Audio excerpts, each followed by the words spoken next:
Hello दोस्तों, क्योंकि सास भी कभी बहू थी सीज़न 2 में आज आपने देखा कि नंदिनी परी के बारे में घर वालों को बताने जा रही थी। इससे पहले ही परी पहुंच जाती है और नंदिनी और करण के बारे में सारे घर वालों को बता देती है। तुलसी नंदिनी से कहती है कि नंदिनी, तुमने मुझे ये बात पहले क्यों नहीं बताई कि तुम्हारी करण से लड़ाई हो गई हो और तुम इसलिए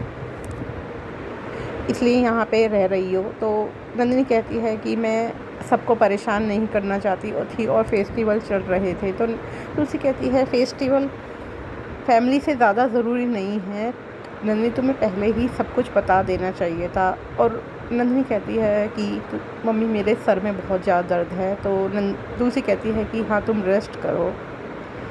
परी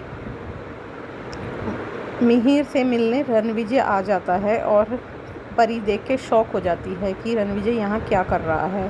वो रणविजय से बात करने की कोशिश करती है, लेकिन वहीं तुलसी आ जाती है और पूछती है कि तुम किससे बात कर रही थी। तो वो परी झूठ बोलती है कि मैं अपनी सास से बात कर रही थी। वो पूछ रही थी कि घर में सब ठीक है और तुम कब तक वापस आएगी। तुलसी परी को कहती है कि परी, तुम्हें ये बात सभी घर वालों के आगे नहीं बतानी चाहिए थी। तुम्हें अकेले में मुझसे ये बात करनी चाहिए थी आगे। तो परी कहती है कि मम्मी, आपको मैं ही हर बात पर गलत लगती हूँ। मैं कुछ भी अच्छा करने की कोशिश करती हूँ, लेकिन आपको हमेशा मुझ में ही गलती नज़र आती है। आपको हमेशा ही अपनी बहुएं सही लगती है।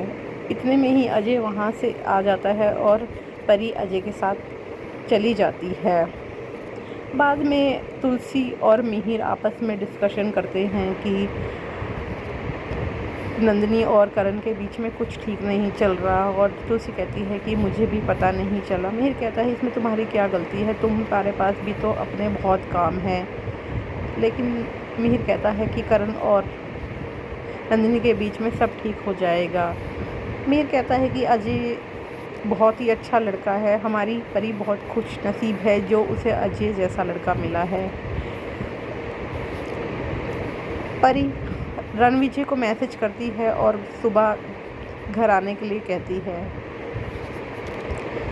रणविजय परी से मिलने आता है और परी कहती है कि तुम मिहिर पापा से क्यों मिलने आए थे। तो रणविजय कहता है कि मैं उनको ब्लैकमेल करने आया था। तो परी घबरा जाती है और परी कहती है कि मैं तुम्हें अभी भी बता रही हूँ, तुम किसी भी घर वाले को ये बात मत बताना कि मैंने तुम्हें 5 लाख रुपए दिए हैं और मैं तुमसे बात करती हूँ।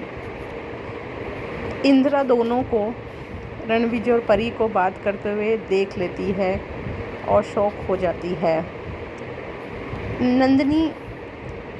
नंदिनी करण से फ़ोन पे बात करती है और कहती है कि हमें इंडिया शिफ्ट हो जाना चाहिए।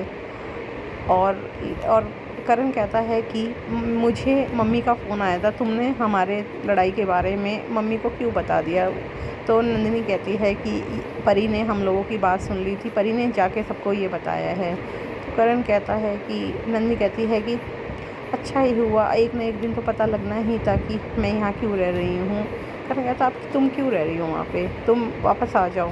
लेकिन नंदिनी कहती है कि नहीं, मैं अब अपने बच्चों को फॉरेनर नहीं बनने देना चाहती, मैं उनको अच्छे संस्कार देना चाहती हूँ। तो करण कहता है कि मैंने अपना बिज़नेस यहाँ पे सेटल करा है, अगर इंडिया में ही रहना था तो यहाँ क्यों आए। तो नंदिनी कहती है कि ये कहाँ लिखा है कि एक बार बाहर सेटल हो गए तो दोबारा इंडिया नहीं आ सकते। और करण और नंदिनी की लड़ाई हो जाती है और वो फ़ोन काट देती है। इतने में तुलसी आ जाती है और देखती है कि नंदिनी रो रही है। तुलसी नंदिनी को समझाती है कि सब ठीक हो जाएगा।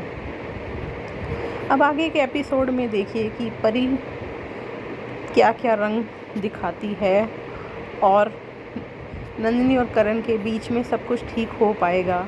आगे का एपिसोड जानने के लिए हमारे चैनल को लाइक और सब्सक्राइब कीजिए।